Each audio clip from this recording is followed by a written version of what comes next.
Hello traders, James Stanley with StoneX and Forex.com. For the past 2 months, I've been talking about USD strength in these videos. And initially, the dollar was just off of recently established 3-year lows. It was just after the September rate cut. The dollar had just set that fresh 3-year low on the rate cut announcement. But as I said then, there was a building backdrop for strength, and that's continued to play out. At this point, I have the dollar at a massive spot of resistance. There is a possibility for a topside breakout. Whether or not that comes to fruition is likely going to dial back to the underlying currencies that make up the dollar basket. I wanted to look at that in this video, but I also wanted to take that a step further and looking at strategy around the FX market and how traders can use a balanced approach around USD in effort of finding trends in major currency pairs. So let's get to the chart, start chopping this up, and take a look at what we're dealing with. So first and foremost, I want to refer to a pie chart that I've looked at in the past.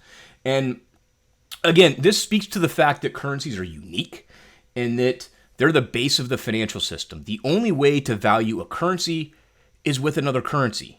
So like if I were to ask you, what is the value of the euro? You can't just give me a number. It's not like Google. It's not like Bitcoin. It's not like gold, where there's a commonly accepted median. No, if I ask you the value of the euro, you then need to say, against what?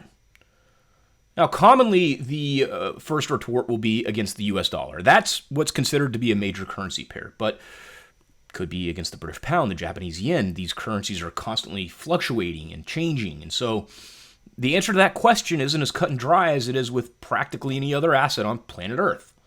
So that's what we're looking at here. What we're looking at is the value of the US dollar, specifically the DXY basket. Now, you'll notice that 57.6% of the DXY basket is the euro, and that is a heavy allocation. But you have to remember, the DXY basket was made in 1973. It was, 20 years before the euro ever came into inception, and it was a series of other European currencies that were just amalgamated together into one conglomerate when the euro came into inception in 1999, making up a 57.6% weighting in the DXY basket. So in many cases, it's difficult for the dollar to trend without at least some participation from the euro. But it's a 13.6% allocation into the Japanese yen, an 11.9% allocation into the British pound, and a 9.1% allocation into the Canadian dollar. That being said, it's the divergences and deductions that lead into strategy potential. And I'm going to go over that in this video as I look at setups and how I'm looking to position around the dollar into next week. So first and foremost, looking at the DXY on its own. When I started looking at the dollar in these videos, we were still all the way back here. We had this pullback just a couple of weeks after the Fed's rate cut in September. But what I was hitting on was the fact that we had, both a long-term trend line that had come back into play as support. It originates back here in 2001, connects in 2020, caught the low very well in 23, and then again in April. And when we started looking at it in these videos, it's right there. It had just started to come back into play as higher low support. Now that higher low support held, and we went into a higher high, then a higher low. Then we had a continued break from the falling wedge all the way until we ran into this very key spot of resistance that is still holding the highs today. But, importantly, the pullback from those highs in early November held support at a major spot, a Fibonacci level of note at 98.98 in DXY, and we've run right back up to that resistance. And this is the breakout setup, the possible breakout setup that we have going into next week. Now, again, the dollar is a basket of underlying currencies. If we're going to get that bullish breakout in USD, we're probably going to need some breakdowns in other currencies that I'm going to go over in a moment. But wanted to show you this formation. On the daily chart, we have what's called a cup and handle formation. It's a bullish breakout formation, as we had this bottoming pattern that played in, as we went right back to that same point of resistance. The reaction from that resistance brought a higher low, illustrating some level of bullish anticipation, and we went right back to the top of the cup, which is the very top of that resistance zone. Now, that resistance zone is a major spot. This is what was setting support last year, and a very similar backdrop as well. The dollar was getting pummeled through Q3 and into the Fed's rate cut in September. The Fed's first rate cut last year was September 18th. Notice we set that low right at 100.22. That's resistance today. That level came back in as resistance in August, led to an extension in the sell-off where sellers were ultimately thwarted at that fresh low. And that's what came back in here early November and then again. But you'll notice the frequency of those resistance tests has been increasing. And so bulls have an open door to make a push. Shorter term, there's another cup and handle formation from those resistance tests. We had that first retest at 100.22 earlier in November. Prices put in that bottoming pattern with support holding at 98.98. And then that's been a reversion right back up to that resistance. Now, I wanted to key in on something before we go a little bit deeper. That 98.98 level is big. It is the 618 retracement of this major move, the 2021 to 2022 major move. And the 50% mark of that same Fibbo is what came into play in May. The reason I have this still on my radar is if we could finally get dollar bulls to pose a breakout, that automatically becomes a key area of resistance for continuation pushes. But we first have to see resolution at 100.22. Now, like I said in the beginning of this video, I try to retain a degree of balance around the dollar, so I don't want to put all my eggs in the dollar breakout basket, because if the breakout doesn't hit, I don't want all my other setups to fail. So I want to try to find a couple of markets where dollar weakness could be a bit more accommodative, and then a couple where dollar strength has been a lot more attractive. Now, I want you to remember this chart as we go to the next one. In USD, again, we set that fresh low. It was a fresh 3-year low on day 1 of Q3, right there. And then we rallied. We set another low just below that on September 17th when the Fed started cutting rates this year. And then, again, we rallied back up, and it's been higher highs and higher lows ever since. Now, if we take that same formatting and we go over here to dollar yen, you'll notice it's been a far different picture. I've got a cleaner chart on that one. It's been a far different picture. In dollar yen, we set this fresh low in April, and then on day 1 of Q3, it was a higher low. And then on the Fed's rate cut, September 17th, another higher low. And lo and behold, as we've had this dollar strength come in to play in Q4, dollar yen broke out in a very big way.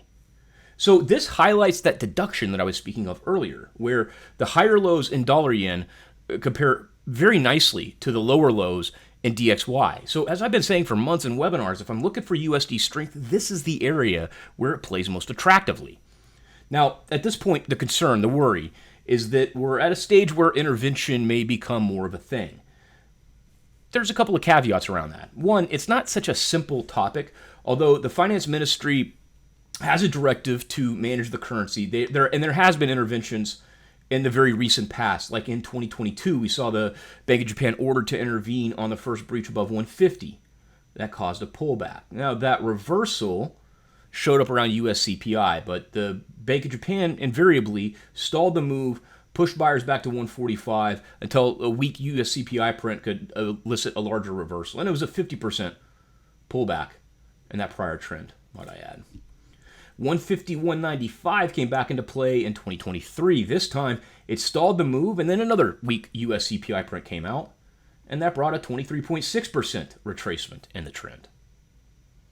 Now, early last year, U.S. data was really strong. We had prices towing right up to that line again, and it was a strong U.S. CPI print in April 10th to be exact, that caused bulls to push. Now, at that point, there was likely a bunch of stop orders on short positions that were setting above that. So as that breakout hit, those stops get executed, adds demand into the market, higher prices, a faster move, and we ran all the way to 160 just within a few weeks. That's when the Ministry of Finance ordered an intervention. But at that point, it merely got us a pullback to 151.95. And then buyers took back over. Now, it's what happened in here that I think will make the Ministry of Finance cautious of an intervention. And it was the fact that there was some perhaps unintended consequences. Morning of July 11th last year, it was a US CPI print, which was a big driver and has been a big driver for dollar yen. I mean, this pullback was from US CPI, that pullback, US CPI, that breakout, US CPI. So on the morning of July 11th, the Bank of Japan stood at the ready. It was a week's US CPI print, below expected. and the Bank of Japan intervened. It didn't take long, but that trade that had been building for years started to unwind very quickly. And it didn't take long for a global deleveraging event to show. The Bank of Japan inevitably was able to cool the situation, and dollar yen hit this low of 140 like 2 days ahead of the Fed's start of rate cuts last year. This is one of the items that helped that DXY move to stall. But 140 came back into play in April of this year, once again setting the low, and that's what started to shift the flow. As we get closer to those intervention levels, especially around that 160 level that the Ministry of Finance has defended twice last year, you're starting to get more grumblings that we may see something like that. It's impossible to know until after the fact because the Bank of Japan doesn't usually warn of when they're going to intervene, but the Ministry of Finance will often send veiled threats to try to slow the move. And we've already seen the first salvo in that series, where they'll say something along the lines of one-sided moves are undesirable. And then they'll ramp it up a bit by saying, we won't hesitate to intervene if need be. And then when they ultimately do order intervention, it usually is just a shock of yen strength, and then you see social media abuzz with whether or not there was an actual intervention. So we're still in the early stages of that, but it's not to the point where I would want to back off of the trend. And I think what we're seeing right now is a bit of squaring up ahead of the weekend after a parabolic-like move is priced in. The level that I'm fixated on right now is right in here. It's that 154.45 level to 155. It would be a deeper pullback required for that to come into play. But the fact that this held resistance right around 157.50, it makes sense to me, given how quickly this came on. I mean, if you're holding long dollar yen exposure going into the weekend, where we've already heard an intervention threat and there's possibility of more, not a bad time to book profits. Adds a bit of supply to the market, a little bit of a pullback, but that becomes S1 support. S2 is right down here. It's 153.23. And then right here, 151.95. These are setups that I've been talking about on webinars for months now, especially since we've had the divergence play in. But I think this illustrates well that deduction of where dollar yen has been showing strength in varying forms for much of the past 5 months, 6 months, even as DXY has been setting fresh lows. So if I'm looking for USD strength, this is still a venue where I want to try to hit that move. Similar, dollar CAD. So, again, USD set a fresh low day 1 of Q3, set another fresh low on the Fed's rate cut announcement September 17th. If we look at dollar CAD, you'll notice that that divergence has been hitting for a while longer. Dollar CAD set this fresh low June 16th, and then these higher lows. Day 1 of Q3, we were already in this higher low patterning. There was the build of an ascending triangle formation, a bullish breakout formation. We had support at prior resistance, 137.50, these higher lows from these recurrent hits of resistance. And around the July FOMC rate decision, we broke out, held support at prior resistance, and then went right back up. Again, illustrates that deduction well. So if I'm looking for USD strength, I still think this is a bit more attractive than what I might be able to find in, say, like cable or euro dollar. Not as attractive as what we have in dollar yen because that trend in dollar yen has been screaming higher. But this also is still on the radar for USD strength strategies and scenarios. And again, it's a 9.1% allocation into the DXY basket, so it's meaningful to that overall DXY dollar performance. In dollar CAD, it's a little tougher to work with, given that we have seen this grinding move getting towards this longer-term resistance at 141.51. But earlier this week, we had a pullback with recognition of support right at 139.80, and it opens up this zone for a higher low from like that low at like 139.85 up to 140 flat. Ideally, bulls are going to step in before that and hold support right in here. So if you get like an underside wick on the 4-hour or the daily, there's prospect.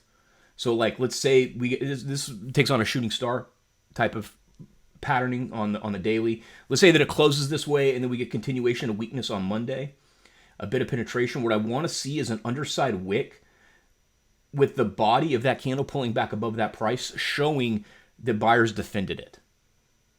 Very similar to the way that 140 was defended down here, right?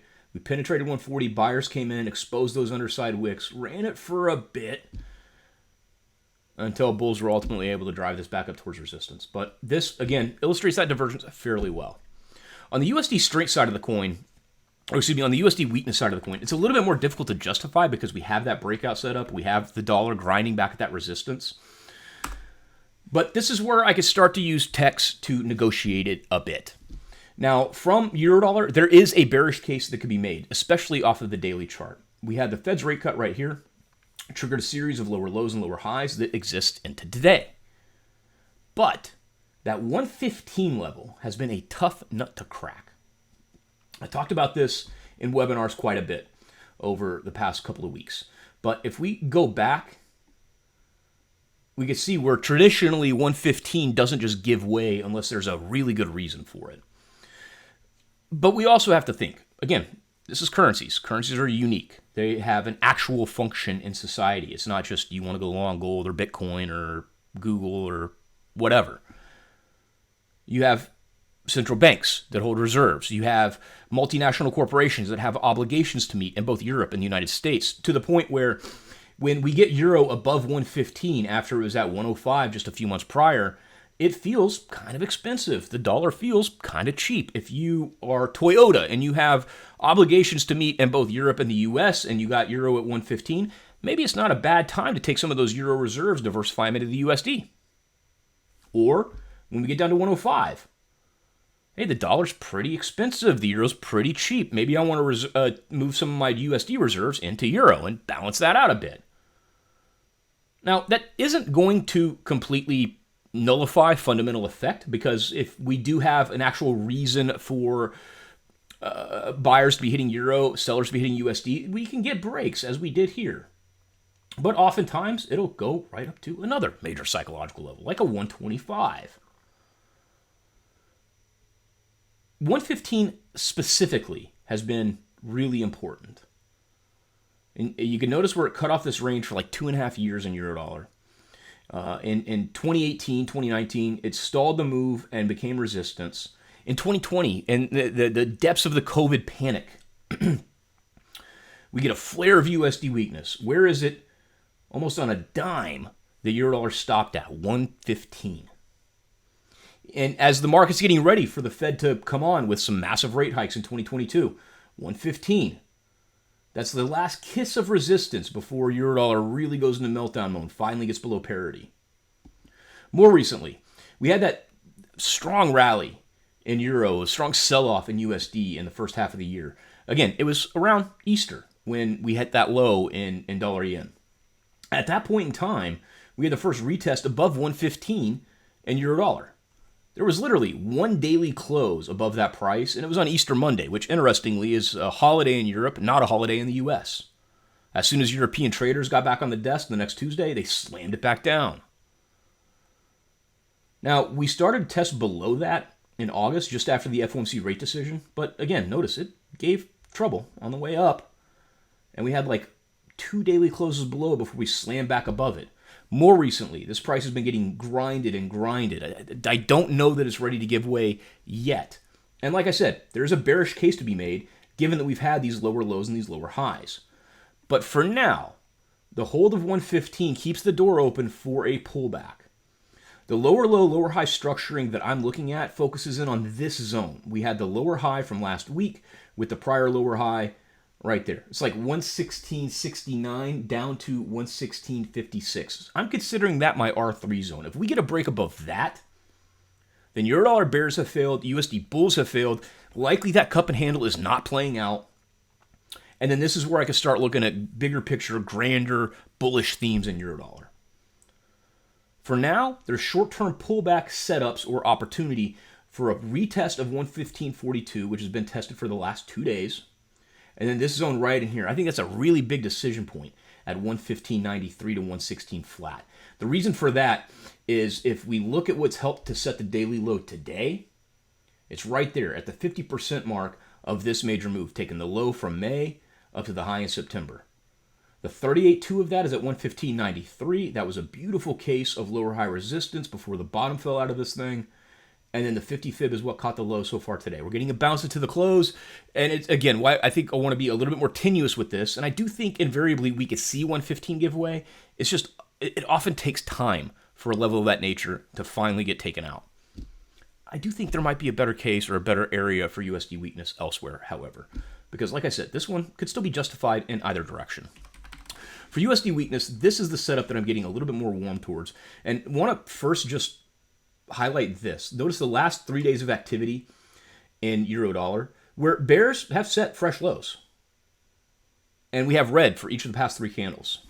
If we look at cable, however, it's a little bit brighter. Let's go over to this chart where it's a little bit cleaner. But it's been a little bit brighter on the daily. Yesterday, it was actually green. Today, decisively green. And we've pushed right back into a key zone. Now, again, I can still make that bearish argument here on the daily. And when we look at DXY, it makes sense as to why. But comparatively, where we have dollar yen in a full-fledged breakout, dollar CAD still in a very bullish mode, euro dollar, where it's been red for the past 3 days, this one stands out a bit more attractively. So if I'm looking for that deeper pullback in DXY, I think this one looks a little bit more bullish for what I might be able to work off of there. Now, the zone that I'm looking at in dollar CAD, this is a zone that's been in play for a little while now. I mean, it can even extend it back right there to that swing low, where we've had some tests below it, haven't been able to stay below it. It runs from like 131 up to 131.17, 131.18. You'll notice the sell-off has been pretty harsh. And again, looked at this in a webinar a couple of weeks ago when we had this deep oversold reading in cable. That was the most oversold on daily RSI that we've seen in cable since like September of 23, which perhaps coincidentally marked a pretty significant low. But when we scroll in, again, you can still make that bearish argument, but we're at a key zone. And if we start to break above some of these levels, that's going to serve as like a form of validation for reversal potential. And then for USD weakness, if we're seeing that cup and handle fail, this becomes a very attractive offset for that. Now, 131 to 131.17 is the current zone in play. It's support turned resistance. So again, you can still make the bearish argument here, especially short term. But if we could break above this price, 31.40, and then this price, 31.86, it starts to look a lot more constructive for that bullish reversal setup. Ultimately, it's 132.50 that I'm interested in. A major psychological level. It's come into play multiple times. It was the last stop of support before we had the breakdown move here. But if I'm looking for USD weakness, this is maybe not a terrible way to work with that. And then I'm not going to get too deep into this video because it already went 22 minutes, but I could take these prevailing themes, and if I want to just remove the dollar altogether, I could look at something, say, like pound yen. So I could take that British pound strength, that relative strength that's shown against the US dollar, the relative weakness that's shown in the Japanese yen against the US dollar, and, well, lo and behold, we have fresh, I believe this is not quite a fresh multi-year high, but we at least have a fresh yearly high that was set this week. And that's what I've been looking at in these yen videos for the past couple of months. But that, my friends, is what I have for this week. That's what I'm looking at in the US dollar. And I'll have updates on this in the webinar and then a video later on this week. But as always, thank you for your time and happy trading, ladies and gentlemen.